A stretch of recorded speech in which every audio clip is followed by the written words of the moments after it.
13ই June. আজ সকালের ঘটনাটা আমার কাজের রুটিন একেবারে তছনছ করে দিল। কাজটা অবশ্যই আর কিছুই না, আমার যাবতীয় আবিষ্কার বা ইনভেনশনগুলো সম্বন্ধে একটা প্রবন্ধ লিখছিলাম সুইডেনের বিখ্যাত কসমস পত্রিকার জন্য।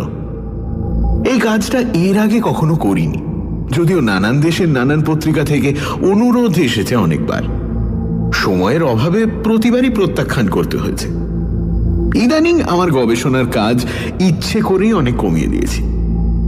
এটা ক্রমেই বুঝতে পারছি যে গিরিডির মতো জায়গায় বসে আমার গবেষণাগারের সামান্য উপকরণ নিয়ে আজকের যুগে শুধু যে আর বিশেষ কিছু করা যায় না তাই নয়, করার প্রয়োজনও নেই। দেশে বিদেশে বহু তরুণ বৈজ্ঞানিক আশ্চর্য সব আধুনিক যন্ত্রপাতি হাতে পেয়ে এবং সেই সঙ্গে নানান বিজ্ঞান প্রতিষ্ঠান ও বিশ্ববিদ্যালয়ের পৃষ্ঠপোষকতায় যেসব কাজ করছে তা সত্যি প্রশংসনীয়। অবশ্যই আমি নিজে সামান্য ব্যয়ে সামান্য মাল মশলা নিয়ে যা করেছি তার স্বীকৃতি দিতে বৈজ্ঞানিক মহল কার্পণ্য করেনি। সেই সঙ্গে বৈজ্ঞানিকদের মধ্যে আবার এমন লোকও আছে যারা আমাকে বৈজ্ঞানিক বলে মানতেই চায়নি। তাদের ধারণা আমি একজন জাদুকর বা প্রেত সিদ্ধ গোছের কিছু। বৈজ্ঞানিকের চোখে ধুলো দেবার নানান রকম মন্ত্রতন্ত্র আমার জানা আছে, আর তার জোরেই আমার প্রতিষ্ঠা। আমি অবশ্যই এটা নিয়ে কোনোদিনই নিজেকে উত্তেজিত হতে দিইনি। আমার মধ্যে যে একটা ঋষি সুলভ স্থৈর্য সংযম আছে সেটা আমি জানি।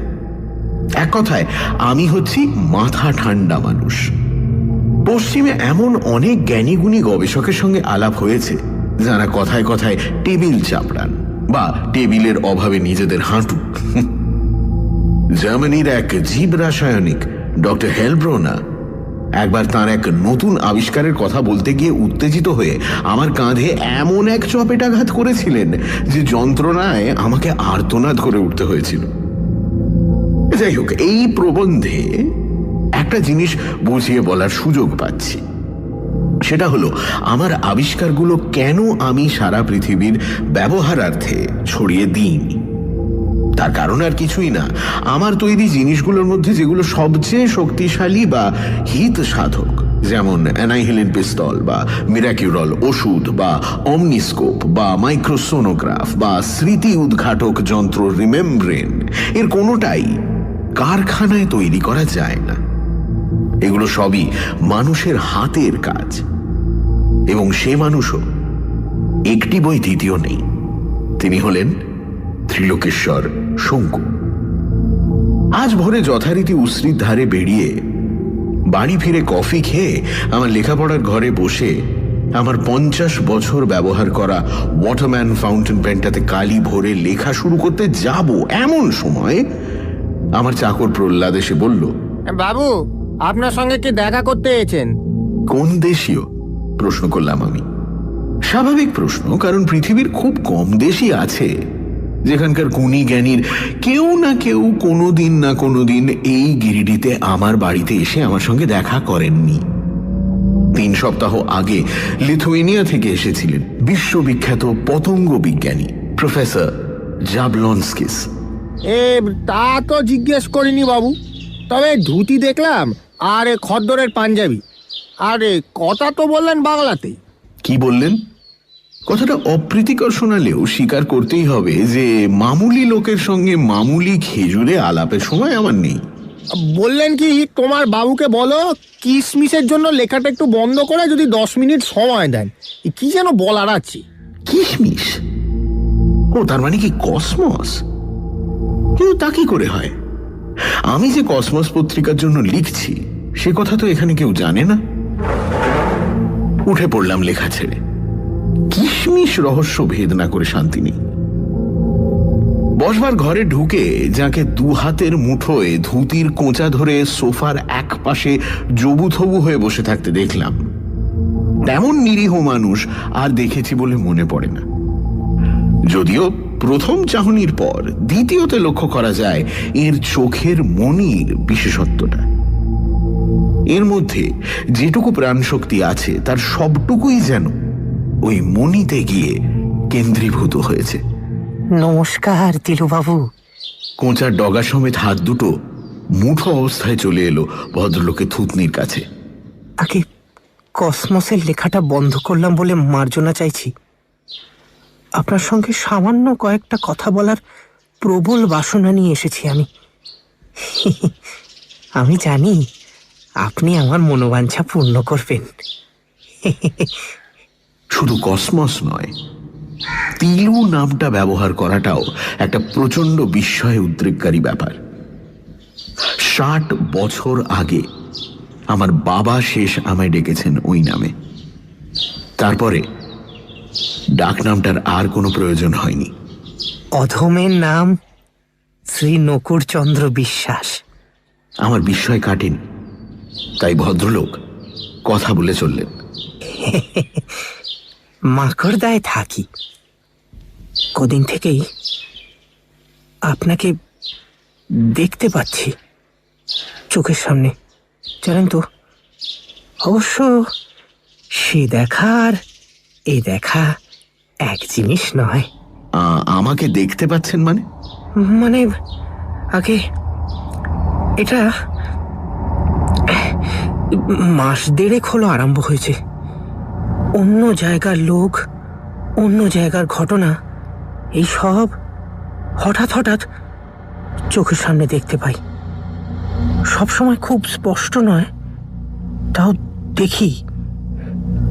আপনার নাম শুনেছি, ছবিও দেখেছি কাগজে। সেদিন আপনার চেহারাটা মনে করতেই দেখি আপনি এসে হাজির। এই জিনিস 1.5 মাস থেকে হচ্ছে আপনার? হ্যাঁ, তার 1.5 মাসই হবে। খুব ঝড় বৃষ্টি হচ্ছিল সেদিন, তার সঙ্গে মেঘের ডাক। দুপুরবেলা বুঝলেন, দাওয়ায় বসে গোলা তেঁতুলের আচার খাচ্ছি।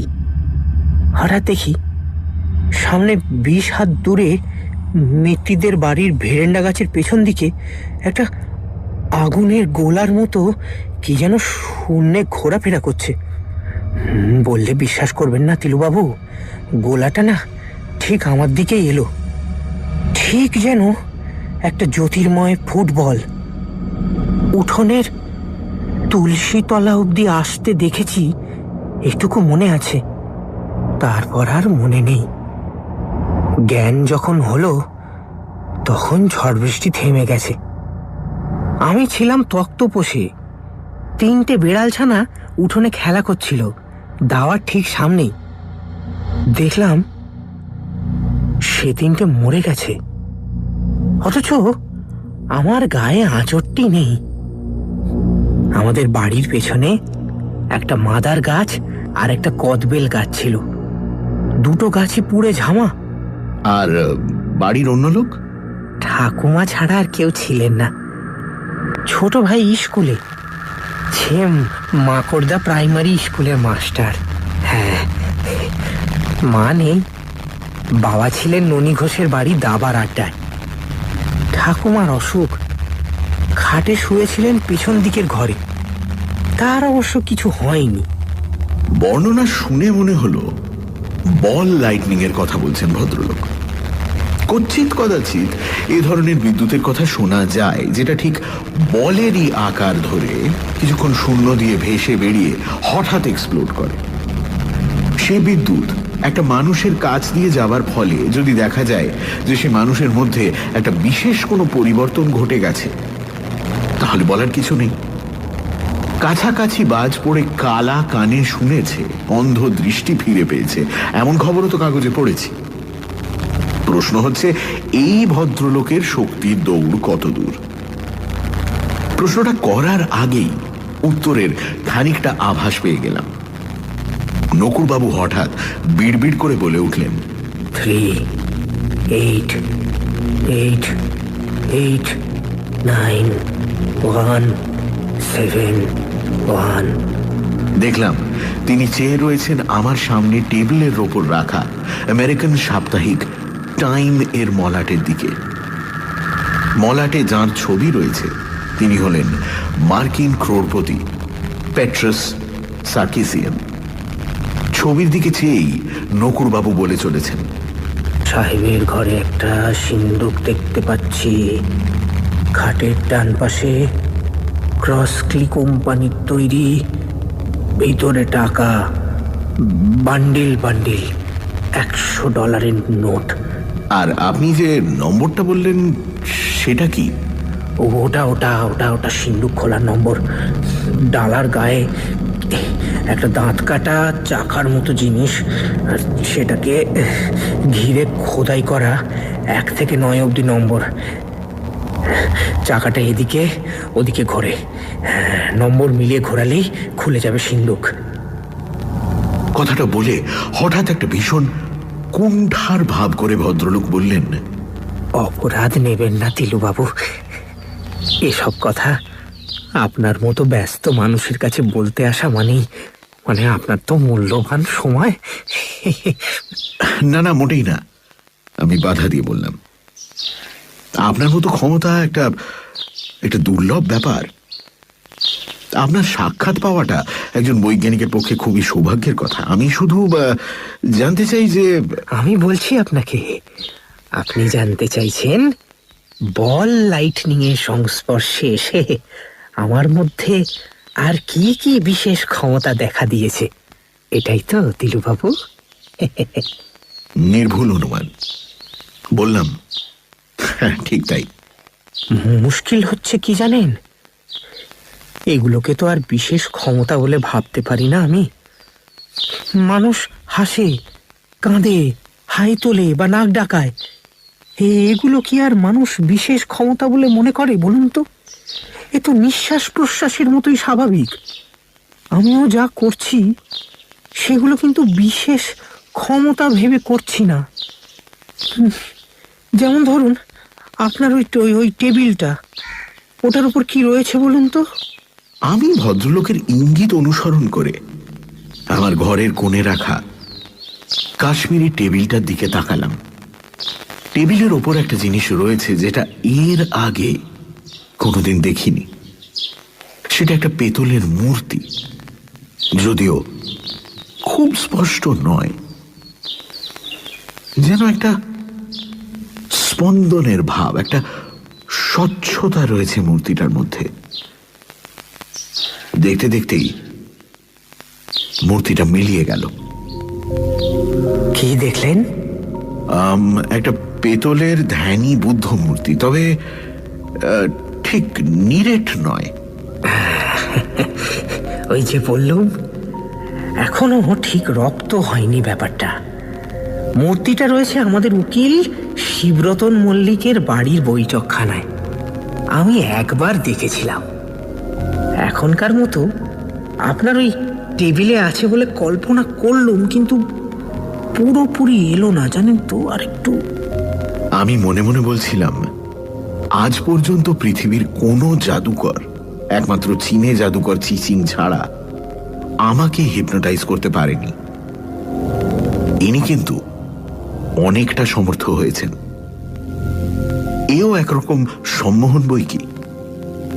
নকুর বিশ্বাসের একাধিক ক্ষমতার মধ্যে এটাও একটা।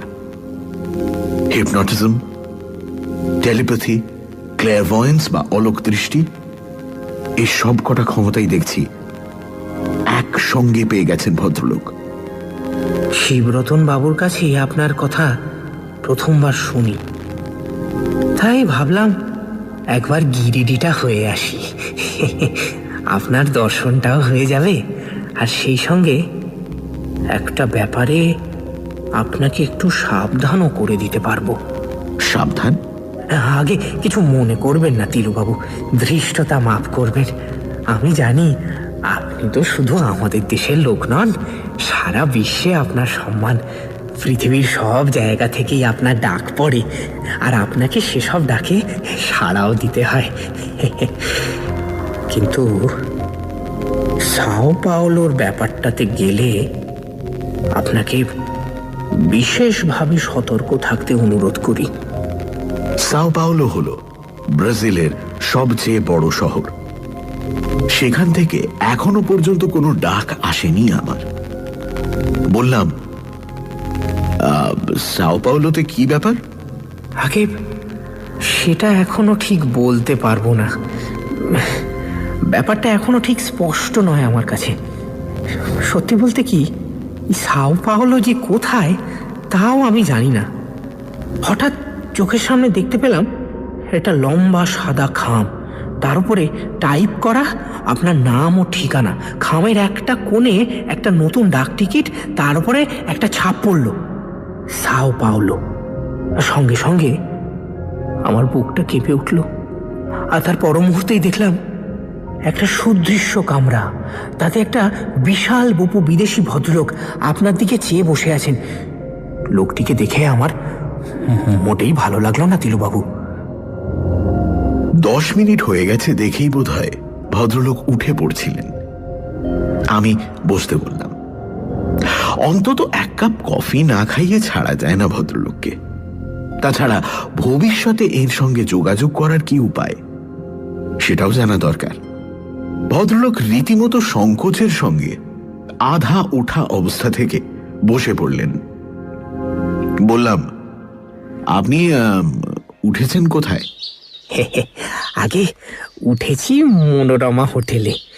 ও, তো থাকবেন কদিন? আসলে যে কাজের জন্য আসা, এই কাজটা তো হয়ে গেল, তো কাজেই। আচ্ছা, কিন্তু আপনার ঠিকানাটা যে জানা দরকার। ছি ছি ছি ছি ছি ছি, আমার ঠিকানা আপনি চাইছেন? এ তো আমি বিশ্বাসই করতে পারছি না। আমি খুব সাধারণ একটা তিলুবাবু। এবার ভদ্রলোককে একটু কড়া করেই বলতে হলো যে তার বিনয়টা একটু আদিক্ষেতার মতো হয়ে যাচ্ছে। বললাম, আপনি জেনে রাখুন, আপনার সঙ্গে মাত্র 10 মিনিটের পরিচয়ের পর একেবারে যোগাযোগ বিচ্ছিন্ন হয়ে যাওয়াটা যে কোনো বৈজ্ঞানিকের পক্ষেই একটা আফসোসের কারণ হতে পারে। আপনি কেয়ার অফ হরগোপাল বিশ্বাস মাকড়দা দিলেই আমি চিঠি পেয়ে যাব। আমার বাবাকে ওখানে সবাই চেনে। আপনি বিদেশ যাবার সুযোগ পেলে যাবেন? প্রশ্নটা কিছুক্ষণ থেকেই মাথায় ঘুরছিল। সেটার কারণ আর কিছুই নয়, অতিপ্রাকৃত ক্ষমতা বা ঘটনা সম্পর্কে পশ্চিমে অনেক বৈজ্ঞানিকদের মধ্যে একটা হেসে উড়িয়ে দেওয়ার ভাব লক্ষ্য করেছি। শ্রীমান নকুড় বিশ্বাসকে একবার তাদের সামনে নিয়ে ফেলতে পারলে মন্দ হতো না। আমি নিজে অবশ্যই এ সন্দেহবাদীদের দলে নেই। নকুড়বাবুর এই ক্ষমতা আমি মোটেই অবজ্ঞা বা অবিশ্বাসের চোখে দেখি না। মানুষের মস্তিষ্ক সম্বন্ধে আমরা এখনো স্পষ্টভাবে কিছুই জানি না। আমার ঠাকুরদা বটুকেশ্বর ছিলেন শ্রুতিধর। একবার শুনলে বা পড়লেই একটা গোটা কাব্য তাঁর মুখস্থ হয়ে যেত। অথচ তিনি পুরো দস্তুর সংসারী লোক ছিলেন। এমন না যে দিনরাত কেবল পড়াশোনা বা ধর্মকর্ম নিয়েই থাকতেন। এটা কি করে সম্ভব হয় সেটা কি পশ্চিমের কোনো বৈজ্ঞানিক সঠিকভাবে বলতে পারে? পারে না, কারণ তারা এখনো মস্তিষ্কের অর্ধেক রহস্য উদ্ঘাটন করতেই পারেনি। কিন্তু আমার প্রশ্ন শুনে নকুড়বাবু এমন ভাব করলেন যেন আমি উন্মাদের মতো কিছু বলে ফেলেছি। হ্যাঁ, সে কি? আমি বিদেশ যাব? হ্যাঁ, কি কি বলছেন তিলুবাবু? আর যদি বা ইচ্ছে থাকতো, আমার মতো লোকের পক্ষে সেটা সম্ভব কি হতো? আমি কি করে বিদেশে? আমি পারবো না তিলুবাবু। বাইরে অনেক বিজ্ঞান প্রতিষ্ঠানই কোনো বিজ্ঞানী সম্মেলনে কাউকে আমন্ত্রণ জানালে তাকে 2টো প্লেনের টিকিট দিয়ে থাকেন এবং সেখানে দুজনে থাকার খরচও বহন করে থাকেন। কেউ কেউ নিয়ে যান স্ত্রীকে, কেউ বা সেক্রেটারিকে। আমি অবশ্য একা গিয়েই থাকি, কিন্তু আপনি যেতে সম্মত হলে। নকুড়বাবু একসঙ্গে মাথা নেড়ে জিভ কেটে আমার প্রস্তাবে ঘোর আপত্তি জানিয়ে উঠে পড়লেন। ছি ছি ছি ছি ছি ছি ছি ছি ছি ছি, আপনি যে আমার কথাটা ভেবেছেন সেইটাই আমার কাছে অনেক পাওয়া। এর বেশি আর আমি কিছু চাই না। আমার জীবনে আমি এর বেশি কিছু আপনি অনেক বড় মনের মানুষ তিলুবাবু। আমি কিছুটা ঠাট্টা সুরে বললাম, যাই হোক, আপনার দিব্য দৃষ্টিতে কোনোদিন আপনার বিদেশ যাওয়ার সম্ভাবনা দেখতে পান যদি, তাহলে আমাকে জানাবেন। কিন্তু নকুড়বাবু যেন আমার রসিকতাটা উপভোগ করেই মৃদু হেসে দুহাতে কোঁচার গোছটা তুলে নিয়ে নমস্কার করে বললেন, আমার প্রণাম রইল। ও হ্যাঁ, নিউটনকে আমার আশীর্বাদ দেবেন। চলি। 21শে জুন। কসমস পত্রিকার জন্য প্রবন্ধটা কাল পাঠিয়ে দিলাম। শ্রীমান নকুড়চন্দ্রের আর কোনো খবর পাইনি। সে নিজে না দিলে আর কে দেবে খবর? আমার দিক থেকে খুব বেশি আগ্রহ দেখানোটাও ঠিক নয়, তাই ঠিকানা জানা সত্ত্বেও আমি তাকে চিঠি লিখিনি। অবশ্য ইতিমধ্যে আমার দুই বন্ধু সন্ডার্স ও ক্রোলকে ব্যাপারটা জানিয়ে দিয়েছি। তারা দুজনেই গভীর কৌতূহল প্রকাশ করেছে। ক্রোল বলছে নকুড় বিশ্বাসকে ইউরোপে নিয়ে গিয়ে ডেমনস্ট্রেশনের জন্য খরচ সংগ্রহ করতে কোনো অসুবিধে হবে না। এমনকি টেলিভিশন প্রোগ্রাম ইত্যাদির জোরে নকুড় বিশ্বাস বেশ কিছুটা টাকা হাতে নিয়ে বিদেশ থেকে দেশে ফিরতে পারেন। আমি জানিয়ে দিয়েছি মাকড়দাবাসীর কাছ থেকে উৎসাহের কোনো ইঙ্গিত পেলেই জানাবো। 24শে জুলাই। গত এক মাসে আমার প্রবন্ধটা সম্পর্কে 177টা চিঠি পেয়েছি পৃথিবীর বিভিন্ন দেশের বৈজ্ঞানিকদের কাছ থেকে। সবই অভিনন্দন সূচক। তার মধ্যে একটি চিঠি হল বিরাট মার্কিন কেমিক্যাল কর্পোরেশনের মালিক সলোমন ব্লুমগার্টনের কাছ থেকে। তিনি জানিয়েছেন যে আমার অন্তত 3টে আবিষ্কারের পেটেন্ট সত্ত্ব তিনি কিনতে রাজি আছেন। তার জন্য তিনি আমাকে $৭৫,০০০ দিতে প্রস্তুত। আবিষ্কার 3টি হল অ্যানাইহিলিন পিস্তল, মিরাকিউরল বড়ি ও অমনিস্কোপ যন্ত্র। যদিও আমি প্রবন্ধে লিখেছিলাম যে এসব জিনিস কারখানায় তৈরি করা যায় না, সে কথাটা ব্লুমগার্টন মানতে রাজি নন। তার ধারণা একজন মানুষ নিজে হাতে যেটা তৈরি করতে পারে, যন্ত্রের সাহায্যে সেটা তৈরি না করতে পারার কোনো যুক্তি থাকতে পারে না। এসব ব্যাপারে চিঠি মারফত তর্ক করা বৃথা। তাই আমি জানিয়ে দিয়েছি যে ব্যক্তিগত কারণে আমি পেটেন্ট রাইটস বিক্রি করতে রাজি নই। $৭৫,০০০ আমার লোভ লাগলো না দেখে সাহেবের না জানি কি প্রতিক্রিয়া হয়েছে। 17ই অগস্ট। আজ এক অপ্রত্যাশিত চিঠি লিখছেন শ্রী নকুড়চন্দ্র বিশ্বাস। চিঠির ভাব ও ভাষা দুই অপ্রত্যাশিত, তাই সেটা তুলে দিচ্ছি। শ্রী ত্রিলোকেশ্বর শঙ্কু মহাশয়ের শ্রীচরণে 100 কোটি প্রণাম পূর্বক নিবেদনমিদম। মহাশয়, অধমকে যে আপনি স্মরণে রাখিয়াছেন সে বিষয়ে অবগত আছি। অবিলম্বে সাও পাওলো হইতে আমন্ত্রণ আপনার হস্তগত হইবে। আপনি সঙ্গত কারণেই উক্ত আমন্ত্রণ প্রত্যাখ্যান করিতে পারিবেন না। আপনার স্মরণে থাকিবে যে আপনি আমাকে অনুরোধ করিয়াছিলেন আপনার দাসানুদাস সেক্রেটারি রূপে আপনার সহিত বিদেশ গমনের জন্য।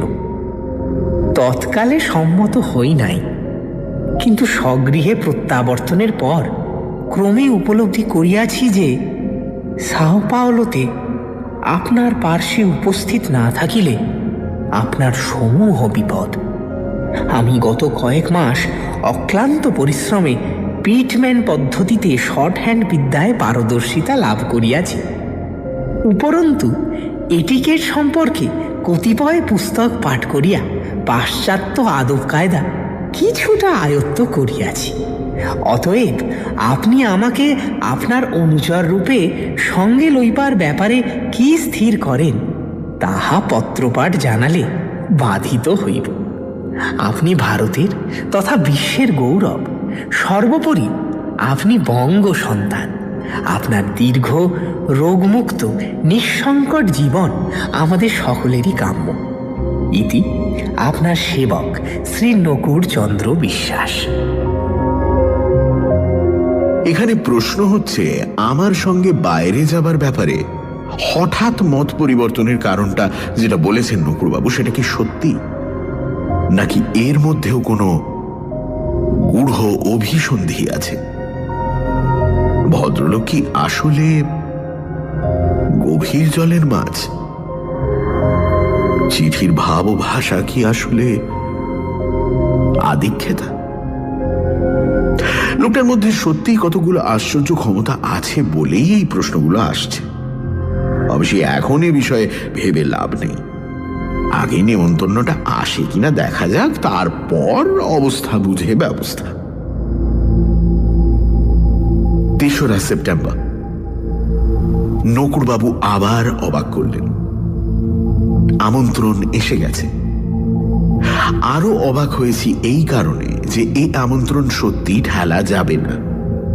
সাও পাওলোর বিখ্যাত রাটান্টন ইউনিভার্সিটি একটা 3 দিন ব্যাপী বিজ্ঞান সম্মেলনের আয়োজন করেছেন, যেখানে বক্তৃতা, আলোচনা সভা ইত্যাদি তো হবেই। তাছাড়া সম্মেলনের শেষ দিনে ইনস্টিটিউট আমাকে ডক্টরেট উপাধি দিয়ে সম্মানিত করবে। কসমসের প্রবন্ধই আসলে নতুন করে আমার খ্যাতি ছড়িয়ে দিয়েছে বিজ্ঞানের জগতে। সম্মেলনের কর্তৃপক্ষ যে শুধু আমার উপস্থিতি প্রার্থনা করেছেন তাই নয়, আমার সবকটি ইনভেনশন এবং সেই সঙ্গে সেই সংক্রান্ত আমার গবেষণার কাগজপত্রের একটি প্রদর্শনী করবেন বলে প্রস্তাব করেছেন। এ ব্যাপারে দিল্লির ব্রাজিলীয় এম্বাসির সঙ্গে ভারত সরকার সব রকম সহায়তা করতে প্রস্তুত আছেন বলে জানিয়েছেন। ইনস্টিটিউট জানিয়েছেন যে তাদের আতিথেয়তা 3 দিনেই ফুরিয়ে যাচ্ছে না, অন্তত আরো 7 দিন থেকে যাতে আমি ব্রাজিল ঘুরে দেখতে পারি সে ব্যবস্থাও কর্তৃপক্ষ করবেন। দুজনের জন্য থাকার এবং যাতায়াতের খরচ তারা বহন করবেন। আমি যাব বলে টেলিগ্রাম করে দিয়েছি এবং এও জানিয়ে দিয়েছি যে আমার সঙ্গে থাকবেন আমার সেক্রেটারি মিস্টার NC বিশ্বাস। মাকড়দাতেও অবশ্যই চিঠি চলে গেছে।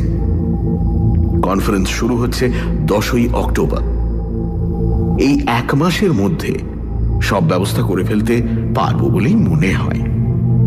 সন্ডার্স ও ক্রোলকে খবরটা দিয়ে দিয়েছি। লব্ধ প্রতিষ্ঠিত বৈজ্ঞানিক হিসেবে দুজনেই সাও পাওলোতে আমন্ত্রিত হবেন বলেই আমার বিশ্বাস। তবে নকুড়বাবুর খবরটা জানিয়ে দেওয়া দরকার ছিল। তাকে নিয়ে এ যাত্রা বিশেষ মাতামাতি করা যাবে না সেটাও জানিয়ে দিয়েছি। ক্রোল নিজে অতিপ্রাকৃত ব্যাপার নিয়ে যথেষ্ট কৌতূহলী ও ওয়াকিবহাল। হোটেলের ঘরে বসে বিশেষ করে তার জন্য সামান্য ডেমনস্ট্রেশন দিতে নকুড়বাবুর নিশ্চয়ই কোনো আপত্তি হবে না। আমার আসন্ন বিপদের কথাটা সত্যি কি মিথ্যে জানি না।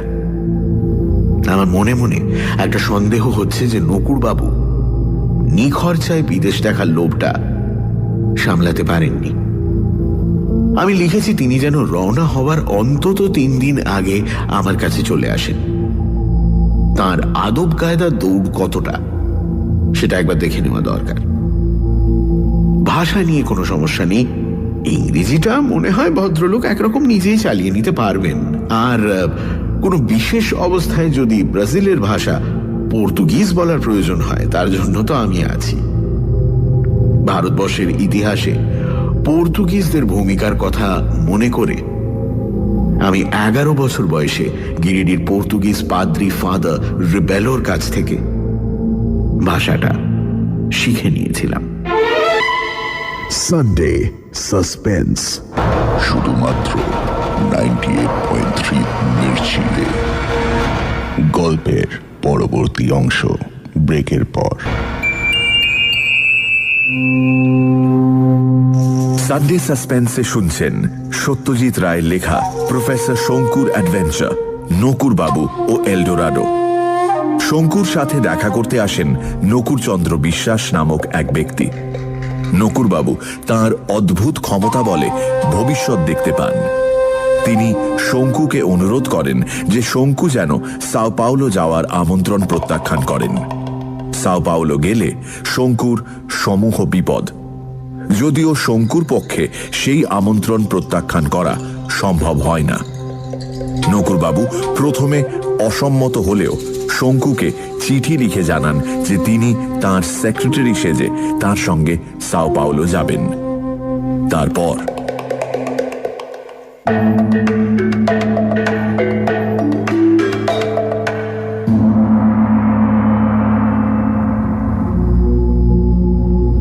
দোসরা অক্টোবর। আজ নকুড়বাবু এসেছেন। এই কমাসে ভদ্রলোকের চেহারায় বেশ একটা উন্নতি লক্ষ্য করছি। বললেন যোগ ব্যায়ামের ফল। ইতিমধ্যে কলকাতায় গিয়ে ভদ্রলোক দুটো স্যুট করিয়ে এনেছেন, সেই সঙ্গে শার্ট, টাই, জুতো, মোজা ইত্যাদিও জোগাড় হয়েছে। দাঁতনের অভ্যেস বলে নতুন টুথপেস্ট, টুথব্রাশ কিনতে হয়েছে। স্যুটকেস যেটা এনেছেন সেটা নাকি আসলে উকিল শিবরতন মল্লিকের। সেটি যে এনার কাছে কি করে এলো সেটা আর জিজ্ঞেস করলাম না। তিলুবাবু, ব্রেজিলের জঙ্গল দেখতে যাবেন না? হ্যাঁ, আজ দুপুরে খাবার সময় প্রশ্ন করলেন ভদ্রলোক। আমি বললাম 7 দিন তো ঘুরিয়ে দেখাবে বলেছে, তার মধ্যে অরণ্য কি আর একেবারে বাদ পড়বে? আমাদের শ্রীগুরু লাইব্রেরিতে খোঁজ করে বড়দা বাণিজ্যের লেখা ছবি টবি দেওয়া একটা পুরনো বই পেলাম ব্রাজিল সম্বন্ধে, বুঝলেন? তাতে লিখেছে ওখানকার জঙ্গলের কথা, আর লিখেছে সে জঙ্গলে নাকি একরকম সাপ আছে যা নাকি লম্বায় আমাদের অজগরের ডবল। ভাবুন একবার। হ্যাঁ, মোট কথা ভদ্রলোক খোশ মেজাজে আছেন। এখনো পর্যন্ত কোনো নতুন ক্ষমতার পরিচয় দেননি। সত্যি বলতে কি সেই প্রসঙ্গ আর উত্থাপনই করেননি। ক্রোল ও সন্ডার্স দুজনেই সাও পাওলো যাচ্ছে বলে লিখেছে। বলা বাহুল্য দুজনেই নকুড়বাবুকে দেখার জন্য উদ্গ্রীব হয়ে আছে। 10ই অক্টোবর, সাও পাওলো, রাত 11:30। সম্মেলনের প্রথম অধিবেশনে অংশগ্রহণ করে কনফারেন্সের কর্ণধার প্রফেসর রড্রিগেজের বাড়িতে ডিনার খেয়ে আধ ঘন্টা হলো ফিরেছি হোটেলে। শহরের প্রান্তে সমুদ্রের ধারে পৃথিবীর বহু বিখ্যাত হোটেলকে হার মানানো এই গ্র্যান্ড হোটেল। আমন্ত্রিতরা সকলেই এখানে উঠেছেন।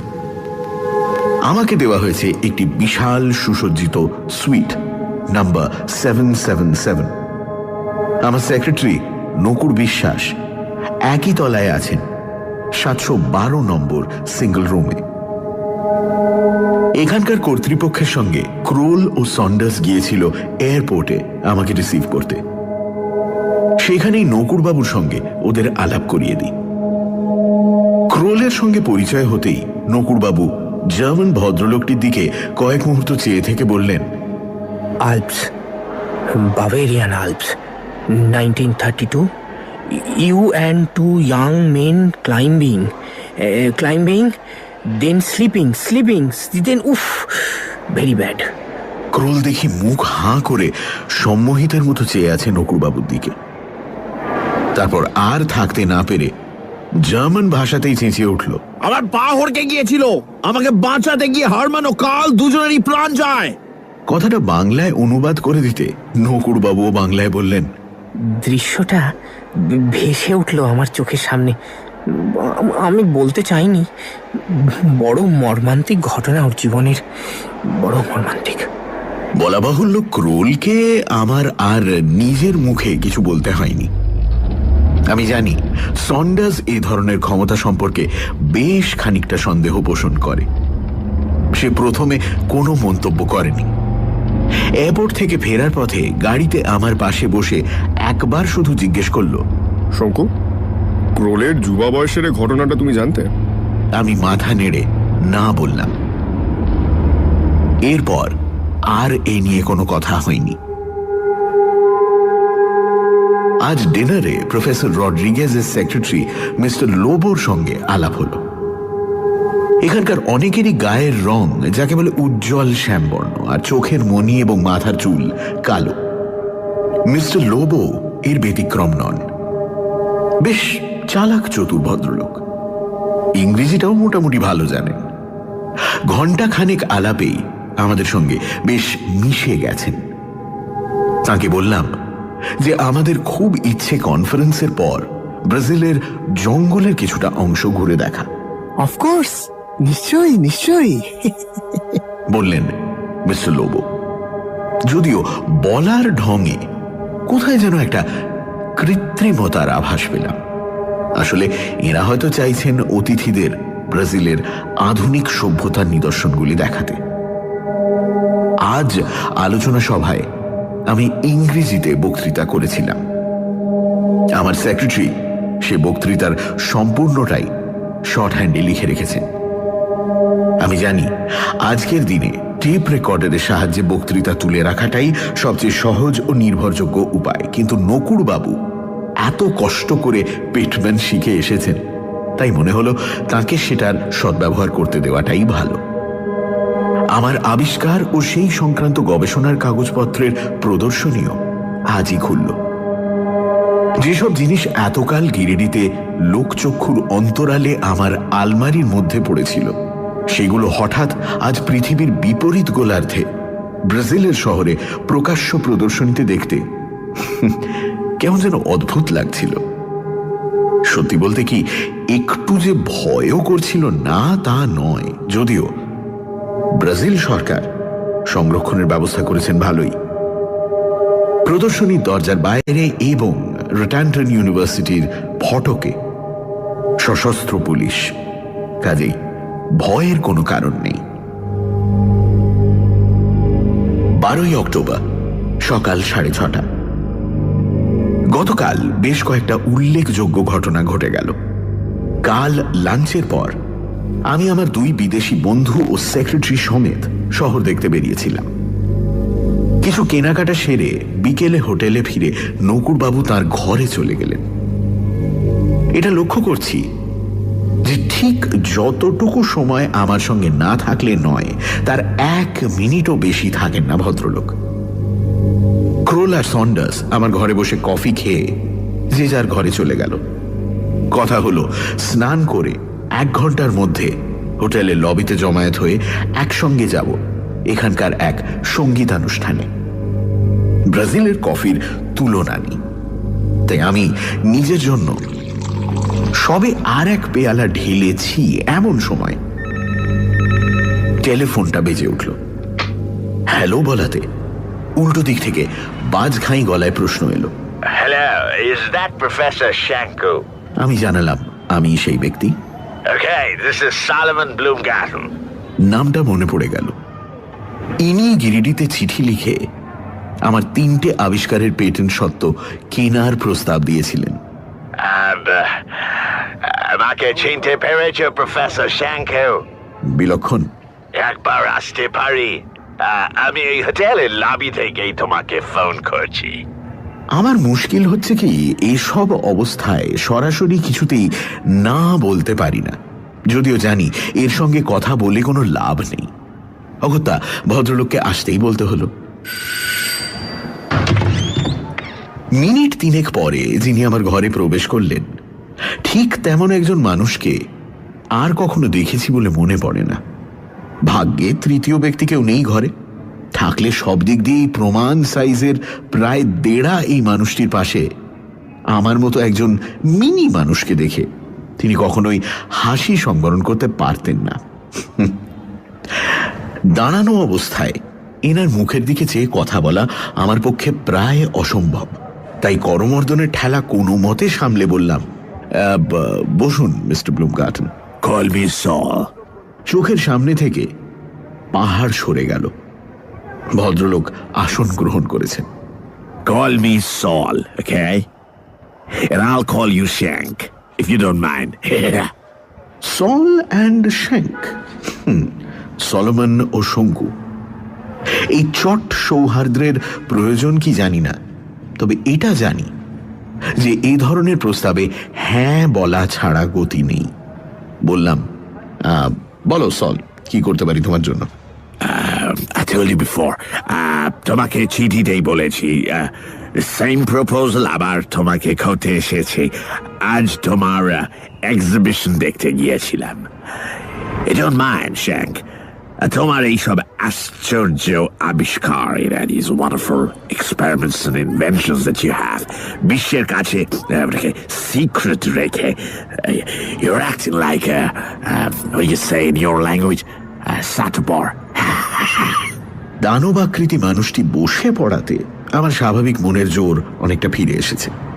বললাম, তুমি কি মানব কল্যাণের জন্য এতই ব্যগ্র? আমার তো মনে হয় তুমি আবিষ্কারগুলোর ব্যবসার দিকটাই দেখছো, তাই নয় কি? মুহূর্তের জন্য সলোমন ব্লুমগার্টনের লোমশ ভুরু দুটো নিচে নেমে এসে চোখ দুটোকে প্রায় ঢেকে ফেলে আবার তখনই যথাস্থানে ফিরে গেল। Shank, I'm a businessman. তাই ব্যবসার দিকটা I gotta see. Don't be surprised, okay? কিন্তু আমি তোমাকে ডিপ্রাইভ করব না। তোমাকে আমি $1,00,000 দিতে রেডি, ওই 3টে ইনভেনশনের পেটেন্টের জন্য। I got my checkbook. You want cash? I can give you. তবে এতগুলো টাকা সঙ্গে নিয়ে তোমারই অসুবিধে হবে। You're gonna find it real difficult, my Shank. আমি মাথা নাড়লাম। চিঠিতে যে কথা বলেছিলাম সেটা আবার বললাম, যে আমার এই জিনিসগুলোর কোনোটাই মেশিনের সাহায্যে কারখানায় তৈরি করা সম্ভব নয়। গভীর সন্দেহের দৃষ্টিতে ব্লুমগার্টন বেশ কিছুক্ষণ শটান আমার দিকে চেয়ে রইলেন। তারপর গুরু গম্ভীর স্বরে বললেন, I don't believe you. তাহলে আর কি করা যায় বলো? I can double my price, Shank. কি মুশকিল! লোকটাকে কি করে বোঝাই যে আমি দিব্যে আছি, আমার আর টাকা দরকার নেই। 1 লক্ষের জায়গায় 20 লাখ পেলেও আমি সত্য বিক্রি করব না। ভদ্রলোক কি যেন বলতে যাচ্ছিলেন, এমন সময় কলিং বেল বেজে উঠল। উঠে গিয়ে দরজা খুলে দেখি আমার সেক্রেটারি। মানে কাল সকালের প্রোগ্রামটা? এইটুকু বলে ব্লুমগার্টনের দিকে চোখ পড়াতে নকুরবাবু হঠাৎ কথার খেই হারিয়ে ফেললেন। ভারী অস্বস্তিকর পরিস্থিতি। ব্লুমগার্টনকে হঠাৎ করে দেখলে অনেকেরই কথার খেই হারিয়ে যাওয়ার কথা, কিন্তু নকুরবাবু যেন শুধু হারাননি, সেই সঙ্গে কিছু যেন পেয়েছেনও তিনি। কালকের প্রোগ্রামের কথা জানতে চাইছিলেন কি? পরিস্থিতিটাকে একটু সহজ করার জন্য প্রশ্নটা করলাম আমি। প্রশ্নের উত্তরে যে কথাটা নকুরবাবুর মুখ দিয়ে বেরোল সেটা বর্তমান ক্ষেত্রে সম্পূর্ণ অপ্রাসঙ্গিক। ব্লুমগার্টনের দিক থেকে চোখ না সরিয়েই ভদ্রলোক মৃদু স্বরে দুবার এলডোরাডো, এলডোরাডো কথাটা উচ্চারণ করে কেমন যেন হতভম্ব ভাবে ঘর থেকে বেরিয়ে গেলেন। Hey, Shank, who was that man? আমি দরজা বন্ধ করার সঙ্গে সঙ্গেই প্রশ্ন করলেন সলোমন ব্লুমগার্টন। আমি বললাম, আমার সেক্রেটারি। এলডোরাডো, এটা সাডেনলি বললো কেন? ব্লুমগার্টনের ধাঁধালো ভাবটা আমার কাছে অস্বাভাবিক মনে হচ্ছিল। বললাম, দক্ষিণ আমেরিকা সম্পর্কে পড়াশোনা করেছেন ভদ্রলোক, কাজেই এলডোরাডো নামটা জানা কিছুই আশ্চর্য নয়। সোনার শহর এলডোরাডোর কিংবদন্তি কথা কে না জানে। 16 শতাব্দীর স্পেন থেকে কর্টেজ সৈন্য দক্ষিণ আমেরিকায় এসে স্থানীয় অধিবাসীদের যুদ্ধে হারিয়ে এ দেশে স্পেনের আধিপত্য বিস্তার করে। তখনই এখানকার উপজাতিদের মুখে এলডোরাডোর কথা শুনে স্পেনীয়রা, আর তখন থেকেই এ নাম চুম্বকের মতো আকর্ষণ করে ধনলিপ্সু পর্যটকদের।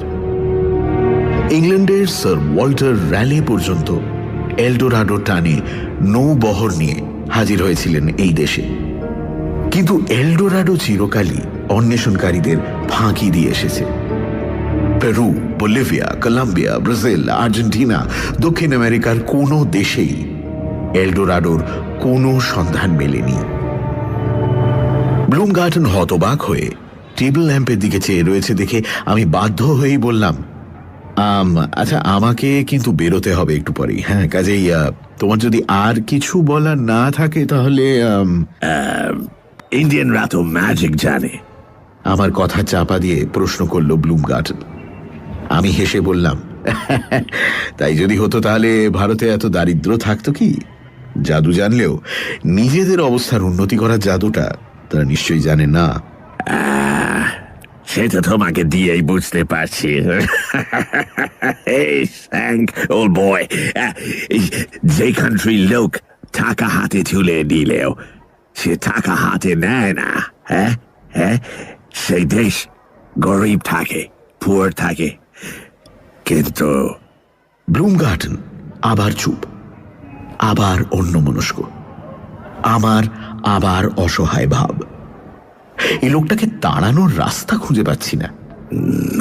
এই ম্যাজিকের কথা বলছি এই কারণে, আমার যে টাইমে এলডোরাডোর কথাটা মনে হয়েছে, সেই টাইমে নামটা কানে এলো ওই জেন্টলম্যানের মুখ থেকে। আজ থেকে 200 বছর আগে আমার ancestors back to back 3 generations north America থেকে এই দেশে পাড়ি দিয়েছে এই এলডোরাডোর খোঁজে। আমি নিজে 2 বার এসেছি when I was younger. Peru, Bolivia, Guyana, Ecuador, Venezuela. কোনো কান্ট্রি বাদ দিইনি। At last, finally, when I came to Brazil, জঙ্গলে এসে আমার অসুখ করলো। Eldorado, I had to drop the plan and I had to go back to my country. আজকে এতদিন পর আবার ব্রাজিলে এসে কাল থেকে মাঝে মাঝে এলডোরাডোর কথা মনে পড়ে যাচ্ছে। You know, I'm remembering those days and today. আমি কোনো মন্তব্য করলাম না। ব্লুমগার্টন উঠে পড়ল, বলল, Shank, I'm in Hotel Marina. If you change your mind, you're gonna let me know, okay? Krol আর সন্ডার্সকে ঘটনাটা বলতে তারা দুজনেই রেগে আগুন। সন্ডার্স বলল, শঙ্কু, তুমি অতিরিক্ত রকম ভদ্র, তাই এইসব লোকের অড্যাসিটি সহ্য করো। এবার এলে আমাদের একটা ফোন করে দিও, আমরা এসে যা করার করব। এর পরের ঘটনাটা ঘটল মাঝরাত্রিরে। পরে ঘড়ি দেখে জেনেছিলাম তখন 2:15। ঘুম ভাঙল কলিং বেলের শব্দে। বিদেশি ভুঁইয়ে এত রাত্রিরে আমার ঘরে কে আসতে পারে? দরজা খুলে দেখি শ্রীমান নকুর বিশ্বাস। ফ্যাকাশে মুখ, ত্রস্ত ভাব। অপরাধ নেবেন না তিলুবাবু, কিন্তু না এসে পারলাম না। ভদ্রলোকের চেহারাটা ভালো লাগছিল না, তাই বললাম, আপনি আপনি আগে বসুন তো, বসুন, তারপর কথা হবে। সোফায় বসেই নকুরবাবু বললেন, কপি হয়ে গেল, কপি হয়ে গেল। কপি? কিসের কপি? এত রাত্রিরে এসব কি বলতে এসেছেন ভদ্রলোক? যন্ত্রটার নাম জানি না, তবে চোখের সামনে দেখতে পেলাম একটা বাক্সের মতো জিনিস, ভেতরে আলো জ্বলছে, ওপরে একটা কাগজ পুড়ে দেওয়া হলো যন্ত্রে, তারপর একটা হাতল ঘোরাতেই কাগজের লেখা অন্য একটা কাগজে হুবহু নকল হয়ে বেরিয়ে এলো। শুনে মনে হলো ভদ্রলোক জেরক্স ডুপ্লিকেটিং যন্ত্রের কথা বলছেন। কি কাগজ ছাপা হলো? প্রশ্ন করলাম আমি। নকুরবাবুর দ্রুত নিঃশ্বাস পড়ছে, একটা আতঙ্কের ভাব দেখা দিয়েছে মুখে। কি ছাপা হলো? আবার জিজ্ঞেস করলাম। নকুরবাবু এবার মুখ তুলে চাইলেন আমার দিকে, সংশয় আকুল দৃষ্টি। আপনার আবিষ্কারের সব ফর্মুলা? চাপা গলায় দৃষ্টি বিস্ফারিত করে বললেন নকুরবাবু। আমি না হেসে পারলাম না। আপনি এই বলতে এসেছেন আমায় এত রাত্রিরে? আমার ফর্মুলা প্রদর্শনীর ঘর থেকে বেরোবে কি করে? সে তো কেন কেন হ্যাঁ, ব্যাংক থেকে টাকা চুরি হয় না, দলিল চুরি হয় না? আর ইনি যে ঘরের লোককে পুলিশই বা আটকাবে কেন? ঘরের লোক? ঘরের লোক তিলুবাবু, মিস্টার লোবো। আমার মনে হলো ভয়ঙ্কর আবল তাবল বকছেন নকুরবাবু। বললাম, এসব কি আপনি স্বপ্নে দেখেছেন?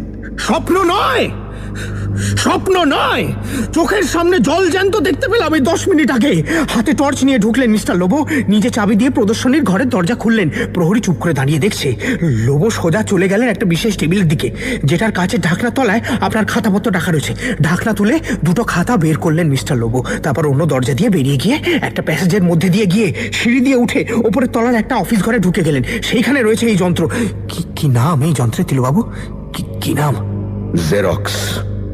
যথাসম্ভব শান্ত স্বরে বললাম আমি। কেন যেন নকুরবাবুর কথাটা আর অবিশ্বাস করতে পারছি না। কিন্তু মিস্টার লোবো, আপনার ঘুমের ব্যাঘাত করার জন্য আমি অত্যন্ত লজ্জিত তিলুবাবু, কিন্তু খবরটা আপনাকে না দিয়ে পারলাম না। অবশ্য আমি যখন রয়েছি তখন আপনার যাতে ক্ষতি না হয় তার জন্য আমি যথাসাধ্য চেষ্টা করব। যেটা ঘটতে যাচ্ছে সেটা আগে থাকতে জানতে পারলে একটা মস্ত সুবিধে হয়, তাই না? আসলে নতুন জায়গায় এসে মনটাকে ঠিক সংহত করতে পারছিলাম না, তাই লোবোবাবুর ঘটনাটা আগে থেকে জানতে পারিনি। কেবল বুঝেছিলাম আপনার একটা বিপদ হবে সাও পাওলোতে। আর ক্ষমা করবেন তিলুবাবু, আজ আসি। শুভরাত্রি। নকুরবাবু আবার ক্ষমা চেয়ে বিদায় নিয়ে চলে গেলেন, আর আমিও চিন্তিতভাবে এসে বিছানায় শুলাম। আমার মধ্যে নকুরবাবুর মতো অতিপ্রাকৃত ক্ষমতা না থাকলেও এটা বেশ বুঝতে পারছি যে লোবোর মতো লোকের পক্ষে নিজে থেকে এ জিনিস করা সম্ভব নয়। তার পেছনে অন্য লোক আছে, পয়সাওয়ালা লোক। ভাবলে একজনের কথাই মনে হয়, সলোমন ব্লুমগার্টন। সানডে সাসপেন্স, শুধুমাত্র 98.3 মির্চিতে। গল্পের পরবর্তী অংশ ব্রেকের পর।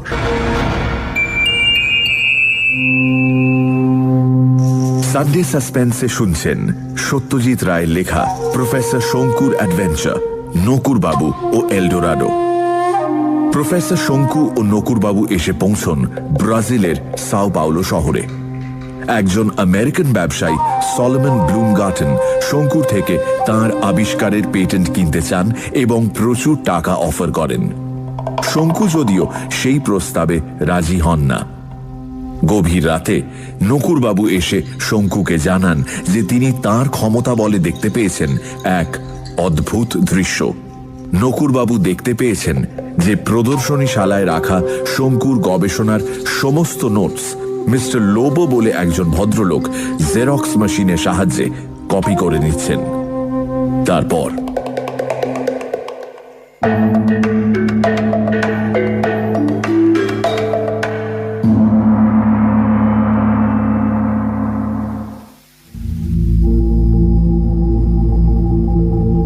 অক্টোবর রাত 11:15।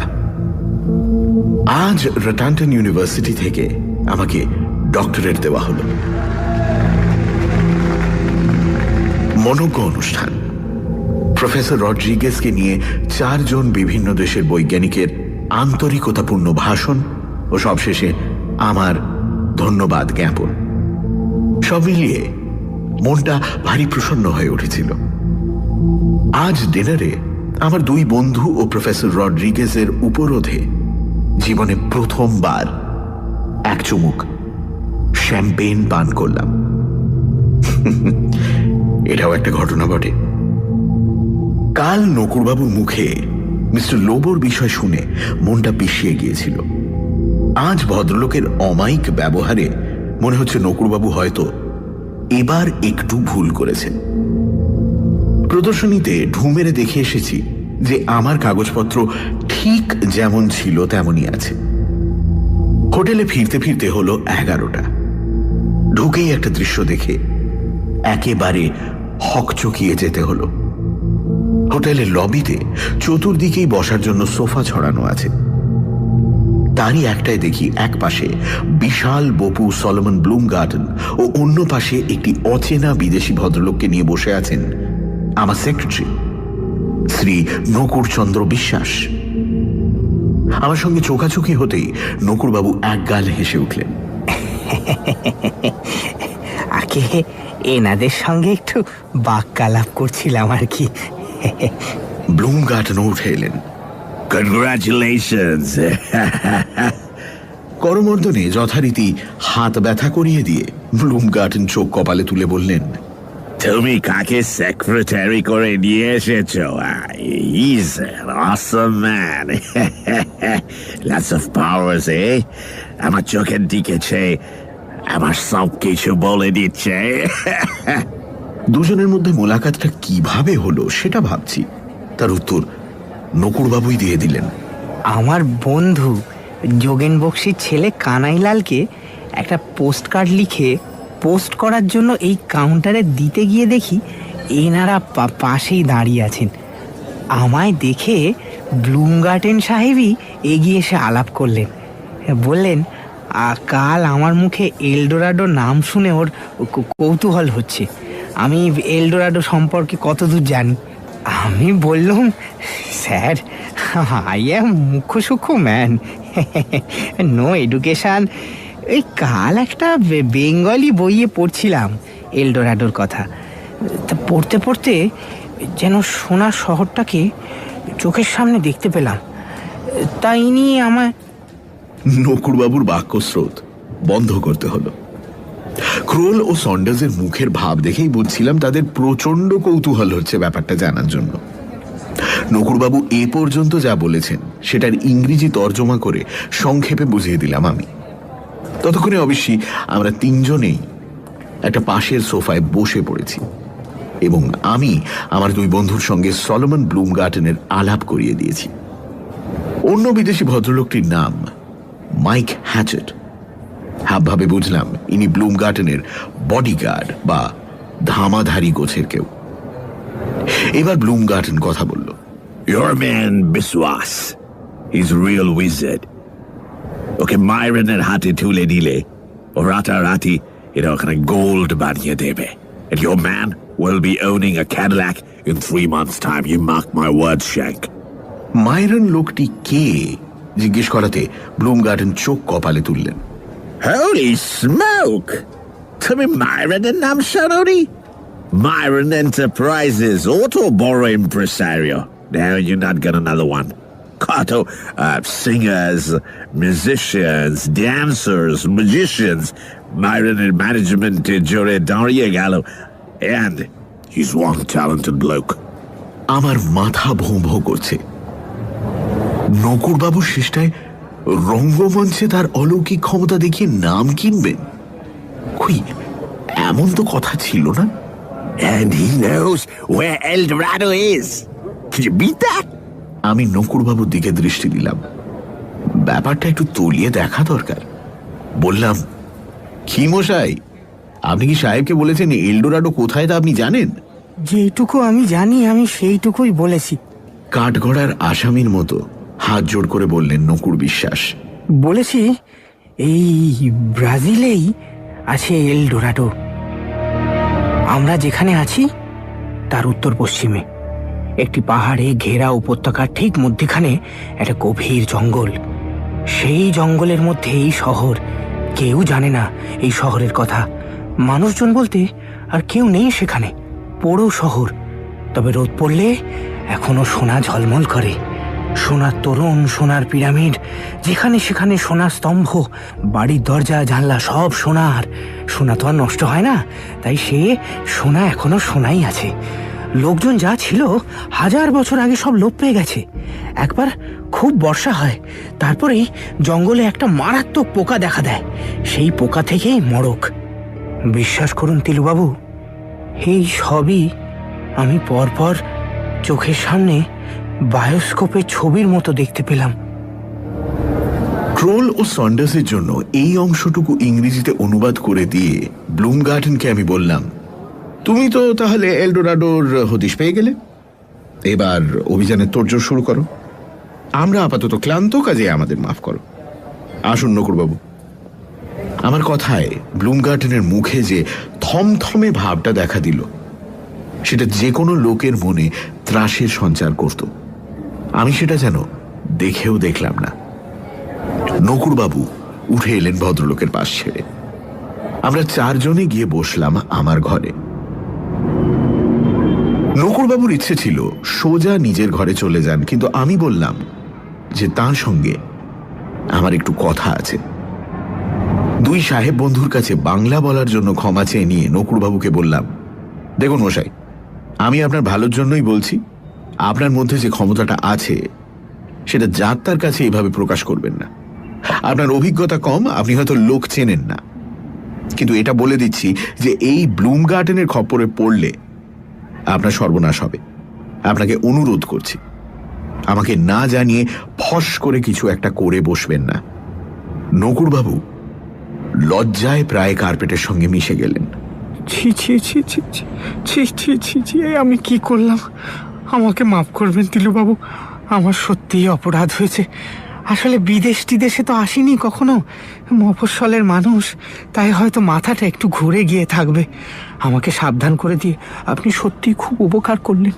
আপনি অনেক বড় মনের মানুষ তিলুবাবু। নকুরবাবু উঠে পড়লেন। ভদ্রলোক চলে যাওয়ার পর ক্রোল তার পাইপে টান দিয়ে এক ঘর ধোঁয়া ছেড়ে বলল, এলডোরাডো যদি সত্যি থেকে থাকে তাহলে সেটা আমাদের একবার দেখে আসা উচিত নয় কি? আগেই বলেছি সন্ডার্স এ ব্যাপারে ঘোর সন্দেহবাদী।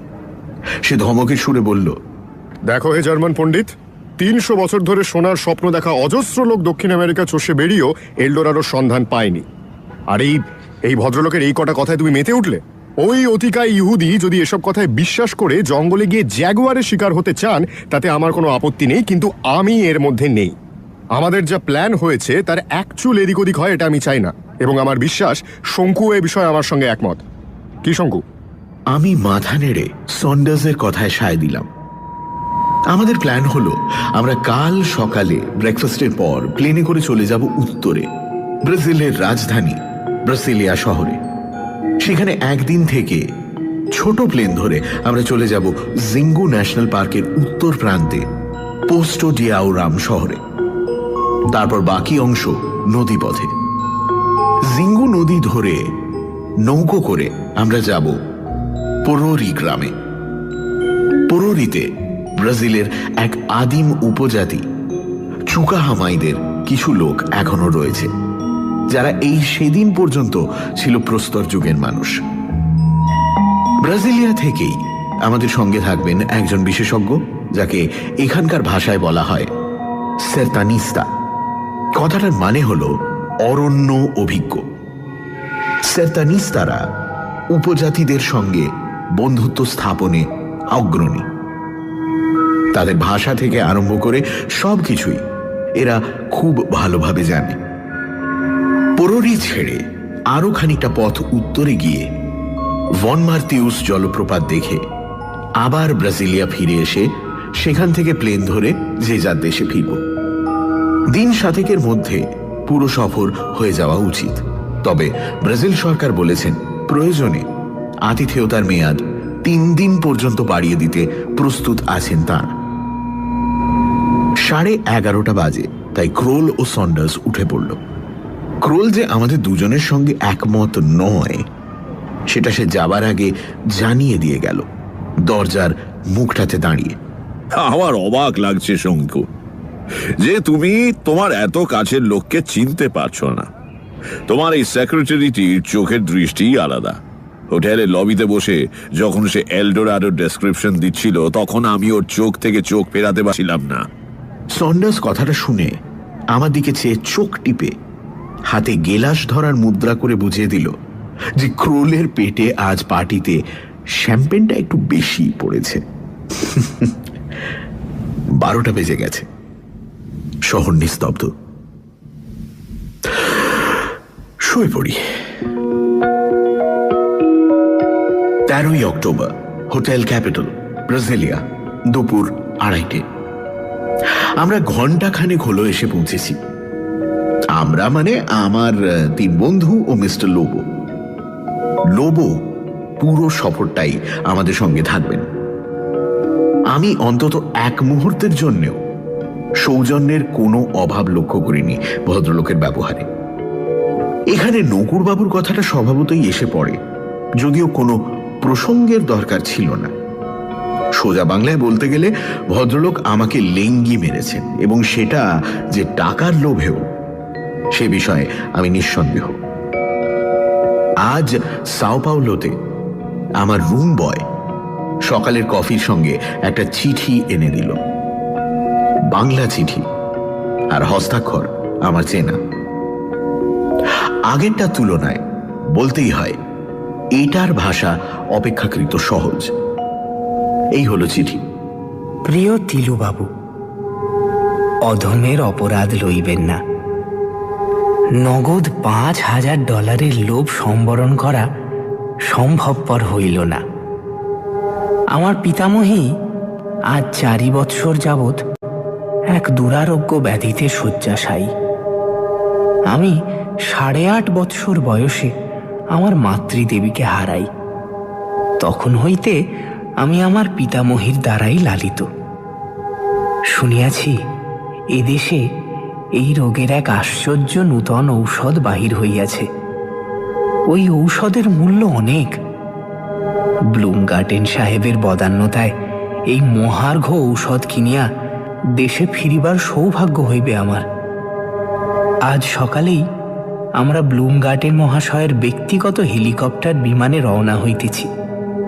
আমাদের লক্ষ্য সাও পাওলোর 350 মাইল উত্তর পশ্চিমে একটি অরণ্য অঞ্চল। এই অরণ্যের মধ্যেই এল ডোরাডো অবস্থিত। আমার সাহায্য ব্যতীত ব্লুমগার্টেন মহোদয় কোনো ক্রমেই এল ডোরাডো পৌঁছিতে পারিবেন না। তাহার প্রতি অনুকম্পা বশত আমি নির্দেশ দিতে সম্মত হয়েছি। আমার কার্য সমাধা হইলেই আমি আপনাদের সহিত মিলিত হইব। আপনাদের যাত্রাপথ আমার জানা আছে। ঈশ্বর আপনাদিগের মঙ্গল করুন। আমি যদি ঈশ্বরের কৃপায় আপনার কোনরূপ সাহায্য করিতে পারি, তবে নিজেকে কৃতার্থ জ্ঞান করিব। ইতি আপনার দাসানুদাস সেবক শ্রী নকুরচন্দ্র বিশ্বাস। হোটেলের রিসেপশনে খোঁজ নিয়ে জেনেছিলাম নকুরবাবু সত্যিই বেরিয়ে গেছেন ভোর 6টায়। জনৈক বিশাল বপু ভদ্রলোক তার সঙ্গে ছিলেন কি? Yes sir. আমার চেয়েও বেশি বিরক্ত হয়েছে সন্ডার্স, এবং সেটা শুধু নকুরবাবুর উপর নয়, আমার উপরেও। শোনো শঙ্কু, তোমার আমার মতো লোকের এই ভৌতিক, অলৌকিক, প্রেতলৌকিক ব্যাপারগুলো থেকে যত দূরে থাকা যায় ততই ভালো। ননসেন্স। ক্রোল কিন্তু ব্যাপারটা শুনে বেশ মুষড়ে পড়েছে, এবং সেটা অন্য কারণে। সে বলল, তোমার লোক যখন বলছে আমাদের আবার মিট করবে, তখন বোঝাই যাচ্ছে যে এল ডোরাডো আমাদের গন্তব্যস্থল থেকে খুব বেশি দূরে নয়। সেক্ষেত্রে আমরাও যে কেন সেখানে যেতে পারি না, সেটাই তো আমি বুঝতে পারছি না। আমি আর সন্ডার্স ক্রোলের এই অভিযোগ কানে তুললাম না। ব্রাজিলিয়া ব্রাজিলের রাজধানী হলেও সাও পাওলোর সঙ্গে কোনো তুলনা চলে না। আমরা হোটেলে পৌঁছানোর প্রায় সঙ্গে সঙ্গেই আমাদের দলে যে সেরতানিস্তা বা অরণ্য অভিজ্ঞ ভদ্রলোকটি যাবেন, নাম হাইটার, তার সঙ্গে আলাপ হলো। বয়স বেশি না হলেও চেহারায় একটা অভিজ্ঞতার ছাপ রয়েছে। তার উপর ঠান্ডা মেজাজ ও স্নিগ্ধ ব্যবহার দেখে মনে হলো উপজাতিদের সঙ্গে যোগ স্থাপনের জন্য ইনি আদর্শ ব্যক্তি। তাকে আজ ক্রোল জিজ্ঞেস করল এল ডোরাডো সম্পর্কে তার কি ধারণা। প্রশ্ন শুনে ভদ্রলোক চোখ কপালে তুলে বললেন, আজকের দিনে আবার এল ডোরাডোর প্রশ্ন তুলছেন কেন? সে তো কোন কালে মিথ্যে বলে প্রমাণ হয়ে গেছে। এল ডোরাডো তো শহরই নয়, আসলে ওটা একজন ব্যক্তি। ডোরাডো কথাটা সোনার শহর বা সোনার মানুষ দুই বোঝায় পর্তুগিজ ভাষায়। সূর্যের প্রতীক হিসেবে কোনো এক বিশেষ ব্যক্তিকে পুরাকালে এখানকার অধিবাসীরা পুজো করত, আর তাকেই বলতো এল ডোরাডো। চোখের পলকে একজন মানুষকে কখনো এমন হতাশ হতে দেখিনি যেমন দেখলাম উইলহেলম ক্রোলকে। কাল সকালে আমাদের আবার যাত্রা শুরু। নকুরবাবু অন্যায় কাজ করেছেন সেটা ঠিকই, কিন্তু তার জন্য আমি যে বেশ খানিকটা দায়ী সেটাও ভুলতে পারছি না। আমিই তো প্রথম তাকে আমার সঙ্গে নিয়ে আসার প্রস্তাবটা করি।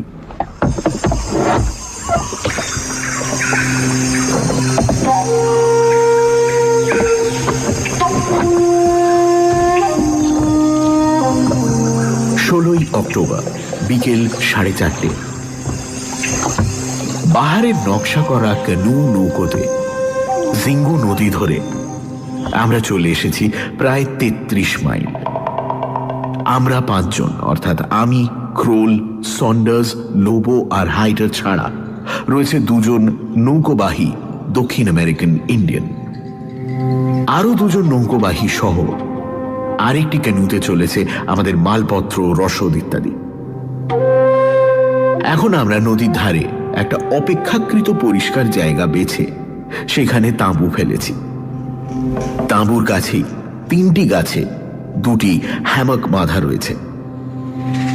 সন্ডার্স ও ক্রোল তার একটি দখল করে তাতে শুয়ে তর্ক জুড়ে দিয়েছে ব্রাজিলের বিখ্যাত অ্যানাকন্ডা সাপ নিয়ে। সে তো আমি বুঝলাম জার্মান পণ্ডিত, কিন্তু অ্যানাকন্ডা দেখা কি সহজ ব্যাপার? ব্রাজিলের এত বড় জঙ্গল, তার মধ্যে আমরা এখন কোথায় আছি, সেইখানে অ্যানাকন্ডা কি করে আসবে? Look. You have to find an anaconda is there. আমি নিজে। না, তুমি দুম করে একটা কথা বললেই তো হয় না। কি আশ্চর্য, মানে তুমি বলবে আর দুম করে এখানে অ্যানাকন্ডা সাপ এসে হাজির হবে? আরে আশ্চর্য! এই অ্যানাকন্ডা যে সময় সময় বিশাল আকার ধারণ করে সেটা অনেক পর্যটকের বিবরণ থেকেই জানা যায়। ক্রোলের মতে 30 হাত পর্যন্ত লম্বা হওয়া কিছুই আশ্চর্য নয়। সন্ডার্স সেটা বিশ্বাস করতে রাজি নয়। এখানে বলে রাখি যে আমাদের 3 জনের কেউই চিড়িয়াখানার বাইরে অ্যানাকন্ডা দেখিনি। এ যাত্রায় আমাদের ভাগ্যে অ্যানাকন্ডার সাক্ষাৎ পাওয়া আছে কি না জানি না। না থাকলেও আমার অন্তত তাতে আফসোস নেই। লতা গুল্ম, ফলমূল, কীট পতঙ্গ, পশু পাখিতে ভরা ব্রাজিলের জঙ্গলের যে রূপ আমি এখনো পর্যন্ত দেখেছি তার কোনো তুলনা নেই। বন গভীর ও অন্ধকার হলেও তাতে রঙের অভাব নেই। প্রায় চোখে পড়ে ল্যান্টানা ফুলের ঝোপ, হরেক রঙের প্রজাপতি আর চোখ ঝলসানো সব কাকাতুয়া শ্রেণীর প্রাণী। নৌকো চলার সময় জলে হাত দেওয়া বারণ, কারণ নদীতে রাক্ষসে পিরানা মাছের ছড়াছড়ি। কালই নদীর ধারে একটা কেইম্যান কুমিরের মৃতদেহ পড়ে থাকতে দেখলাম।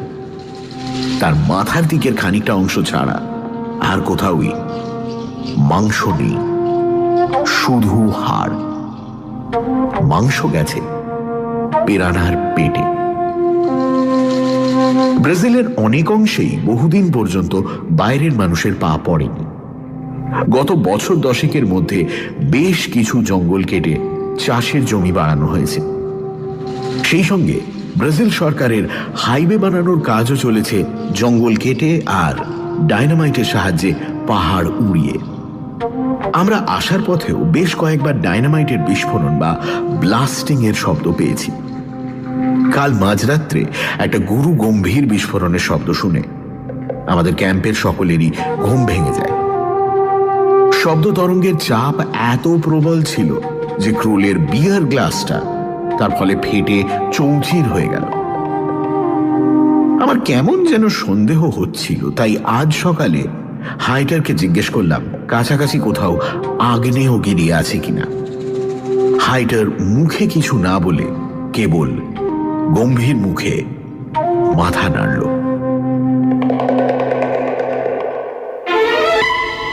সানডে সাসপেন্স, শুধুমাত্র 98.3 মির্চিতে। গল্পের পরবর্তী অংশ ব্রেকের পর। সানডে সাসপেন্সে শুনছেন সত্যজিৎ রায়ের লেখা প্রফেসর শঙ্কুর অ্যাডভেঞ্চার, নকুর বাবু ও এলডোরাডো। নকুর বাবু তাঁর আশ্চর্য ক্ষমতার সাহায্যে ব্যবসায়ী সলোমন ব্লুমগার্টনকে কথা দেন যে তিনি তাকে সোনার শহর এলডোরাডোর সন্ধান দেবেন। শঙ্কু এতে যার পর নাই বিরক্ত হন এবং নকুর বাবুকে সাবধান করে দেন। নকুরবাবু যদিও পরের দিন সকালে ব্লুম গার্ডেনের সঙ্গে এলডোরাডোর খোঁজে বেরিয়ে যান। শঙ্কুরা বেরিয়ে পড়েন ব্রাজিলের বিখ্যাত রেইন ফরেস্ট ঘুরে দেখতে। তারপর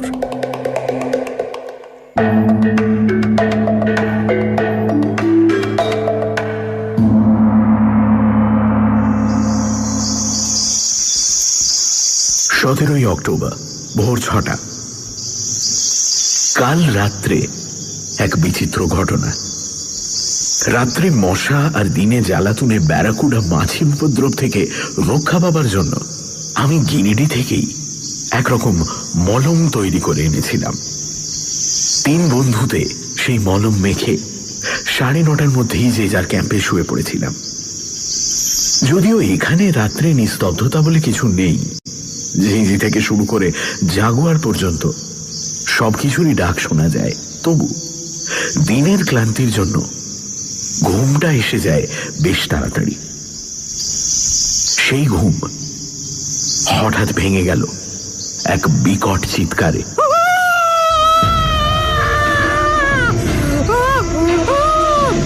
আমিও সন্ডার্স হন্তদন্ত হয়ে আমাদের তাঁবু থেকে বেরিয়ে এসে দেখি ক্রোলও তার তাঁবু থেকে বেরিয়ে এসেছে এবং তৃতীয় তাঁবু থেকে হাইটার। কিন্তু মিস্টার লোবো কোথায়? ক্রোল টর্চটা জ্বালিয়ে এদিক ওদিক ফেলতেই দেখা গেল ভদ্রলোককে মুখ বিকৃত করে 20 হাত দূরে একটা ঝোপের পাশ থেকে খোঁড়াতে খোঁড়াতে এগিয়ে আসছেন আমাদের দিকে, আর সেই সঙ্গে পর্তুগিজ ভাষায় পরিত্রাহী ডেকে চলেছেন ভগবান যিশুকে।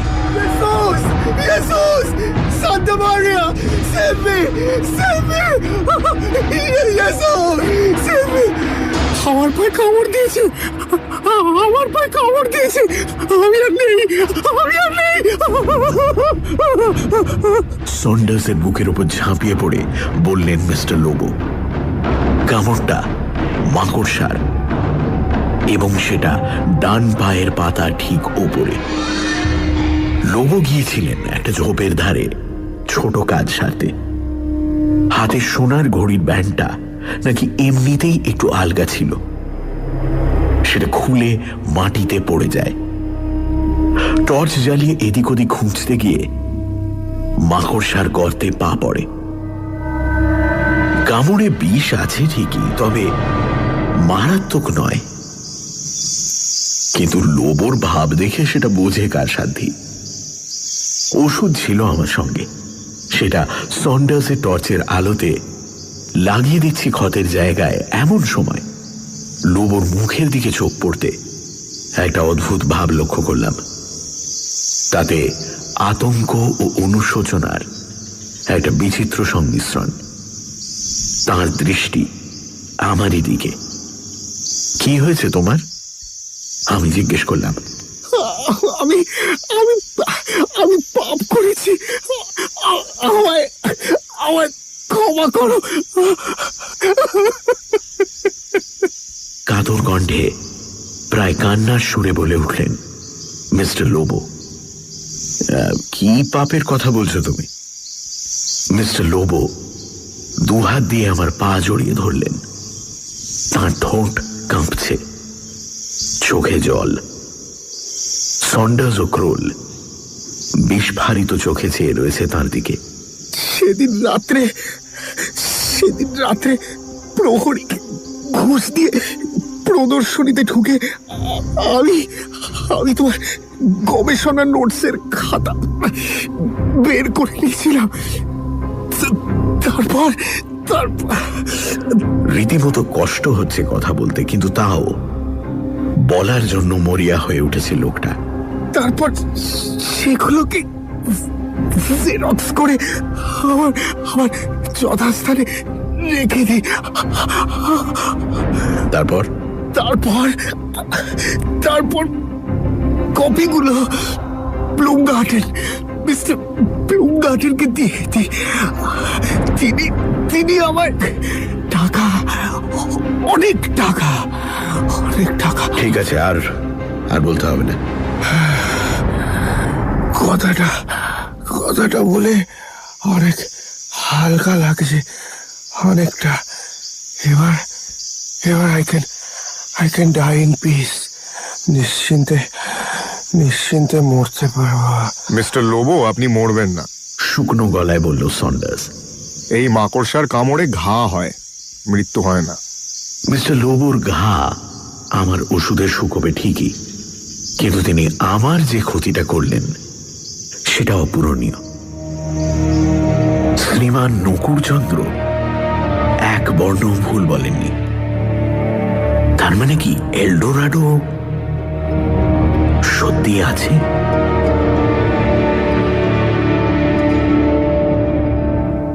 18 অক্টোবর রাত 10টা, হোটেল ক্যাপিটাল, ব্রাজিলিয়া।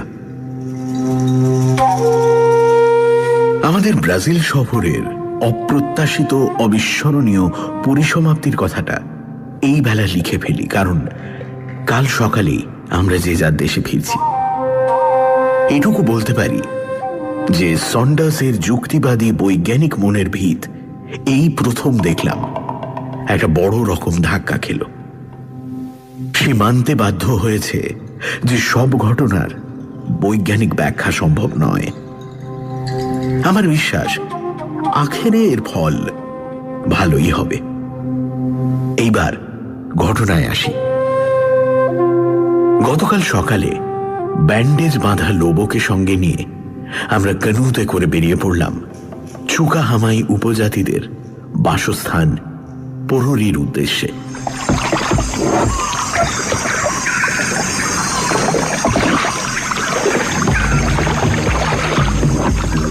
আমাদের যেতে হবে 50 কিলোমিটার। যত এগোচ্ছি ততই যেন গাছপালা, ফুল, পাখি, প্রজাপতির সম্ভার বেড়ে চলেছে। এই স্বপ্নরাজ্যের মনোমুগ্ধকারিতার মধ্যে আতঙ্কের খাদ মিশে আছে বলে এটা যেন আমার কাছে আরো আকর্ষণীয় হয়ে উঠেছে। আমি জানি এই ব্যাপারে সন্ডার্স ও ক্রোল আমার সঙ্গে একমত। তারা যে খরস্রোতা নদীর উপকূলের দিকে সজাগ দৃষ্টি রেখেছে তার একটা কারণ বোধ হয় অ্যানাকন্ডা দর্শনের প্রত্যাশা। এখনো পর্যন্ত সে আশা পূরণ হবার কোন লক্ষণ দেখছি না। মাইলখানেক যাবার পর আমাদের নৌকো থামাতে হলো। নদীর ধারে 3 জন লোক এসে দাঁড়িয়েছে। তারা হাইটারের দিকে হাত তুলে তার দৃষ্টি আকর্ষণ করে অচেনা ভাষায় কি যেন বলছে।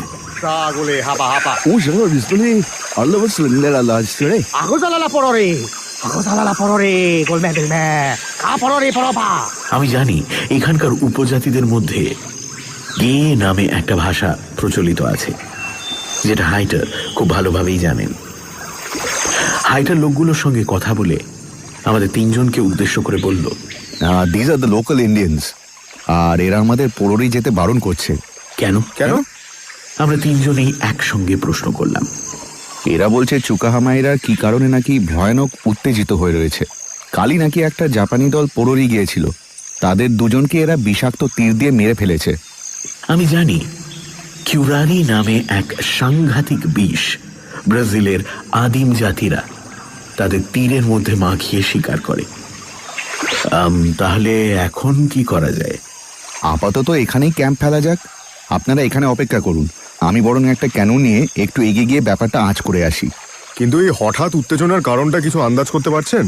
সন্ডার্স প্রশ্ন করল। আমার একটা ধারণা হচ্ছে পরশু রাত্রের এক্সপ্লোশনের সাথে এটা যুক্ত। বড় রকমের একটা প্রাকৃতিক দুর্যোগ হলে এরা এখনো সেটাকে দেবতার অভিশাপ বলে মনে করে বিচলিত হয়ে পড়ে। অগত্যা নামলাম আমরা কানু থেকে। জায়গাটা যে ক্যাম্প ফেলার পক্ষে আদর্শ নয় সেটা বুঝতে পেরেছি।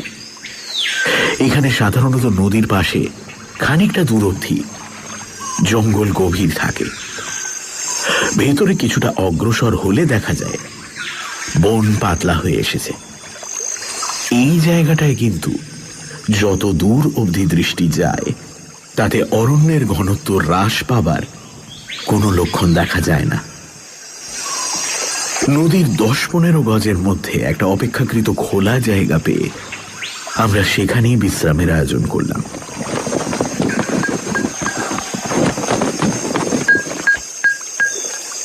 কতক্ষণের অপেক্ষা জানি না, তাই তাঁবুও খাটিয়ে ফেলা হলো, বিশেষ করে লোবোর জন্য। সে ভালোর দিকে যাচ্ছে জেনেও মিনিটে মিনিটে যিশু ও মেরি মাতাকে স্মরণ করছে।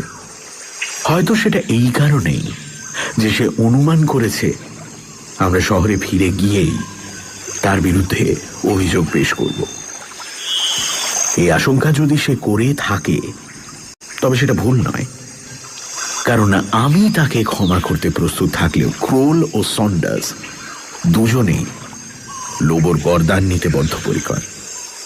আর ব্লুমগার্টনকে পেলে তারা নাকি তার মাংস সেদ্ধ করে ব্রাজিলের নরমাংসভোগ উপজাতির সন্ধান করে তাদের নেমন্তন্ন করে খাওয়াবে। তাদের বিশ্বাস ব্লুমগার্টনের মাংসে অন্তত 12 জনের ভুরিভোজ হবে। আমরা 3 জনেই বেশ ক্লান্ত। পরপর 4টে বড় গাছের গুঁড়িতে 3টে হ্যামক টাঙিয়ে 3 জনে শুয়ে মৃদু দোল খাচ্ছি। কাছেই বনের ভেতর থেকে মাঝে মাঝে শুনতে পাচ্ছি চুরিয়াঙ্গি পাখির কর্কশ ডাক। এমন সময় সন্ডার্স হঠাৎ একটা গোঙানির মতো শব্দ করে উঠল।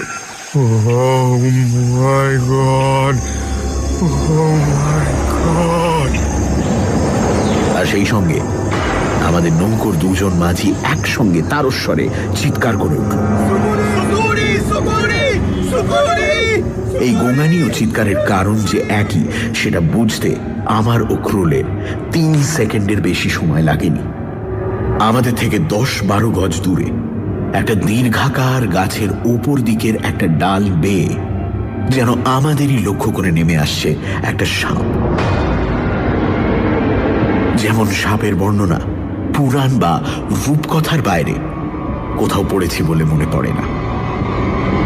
এই সাপের নাম জানি, হয়তো স্বাভাবিক অবস্থায় থাকলে বিস্ময়ের তাড়নায় নামটা আপনা থেকেই মুখ থেকে বেরিয়ে আসতো, কিন্তু এখন দেখলাম গলা দিয়ে আওয়াজ বেরোনোর কোনো প্রশ্নই ওঠে না। আতঙ্কের সঙ্গে একটা ঝিম ধরা ভাব, যেটা পরে ক্রোল ও সন্ডার্সকে জিজ্ঞেস করে জেনেছিলাম তাদেরও হয়েছিল। ব্রাজিলের এই অতিকায় ময়াল মাটি থেকে প্রায় 20 হাত উঁচু ডাল থেকে যখন মাটি ছুঁই ছুঁই অবস্থাতে পৌঁছেছে, তখন তার আরো অর্ধেক নামতে বাকি। তার মানে এর দৈর্ঘ্য 60 ফুটের কম নয়, আর প্রস্থ এমনই যে মানুষ 2 হাতে বেড় পাবে না। আমি এই অবস্থাতেও বুঝতে চেষ্টা করছি আমার মনের ভাবের মধ্যে কতটা বিস্ময় আর কতটা আতঙ্ক। এমন সময় পেছন দিক থেকে একটা পরিচিত কণ্ঠস্বর পাবার সঙ্গে সঙ্গে আমাদের 3 জনকে বেকুব বানিয়ে দিয়ে চোখের সামনে থেকে অ্যানাকোন্ডা প্রবর বেমালুম উধাও।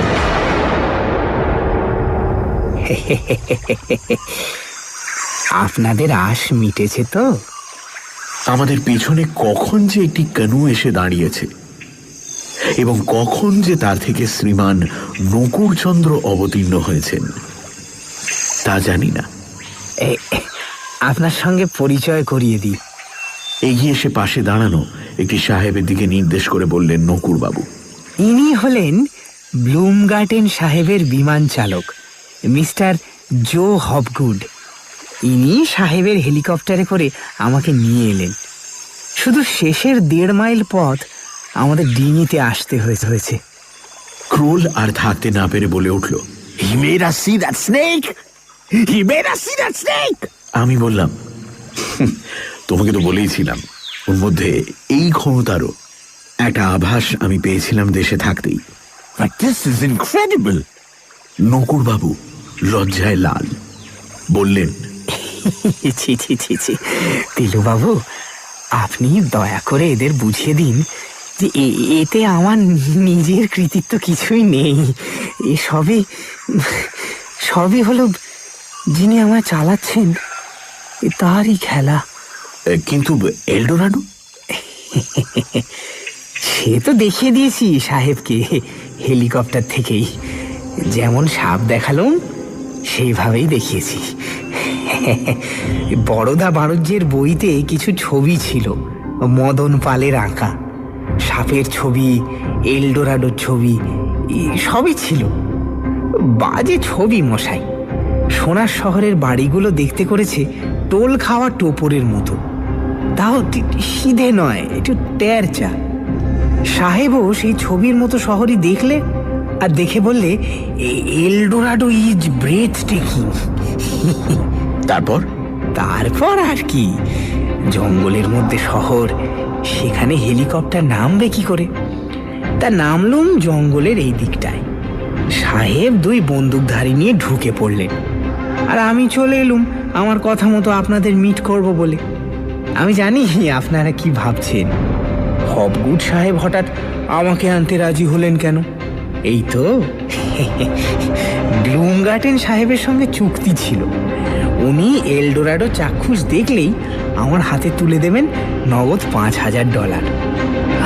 আমি ওই হবগুডকে বলে রেখেছিলাম ওকে আমি 2.5 দেব, যদিও আমাকে পৌঁছে দেয় আপনাদের কাছে। দেখুন তো কিরম কথা রেখেছেন সাহেব, মনটা কিরম দরাজ, একবার ভেবে দেখুন। মানে আমি একবার বললাম, আর ও হ্যাঁ, এলডোরাডো দেখা গেলে ব্লুমগার্টেন সাহেব এটাও কথা দিয়েছিলেন যে তিনি আপনার গবেষণার কাগজপত্রের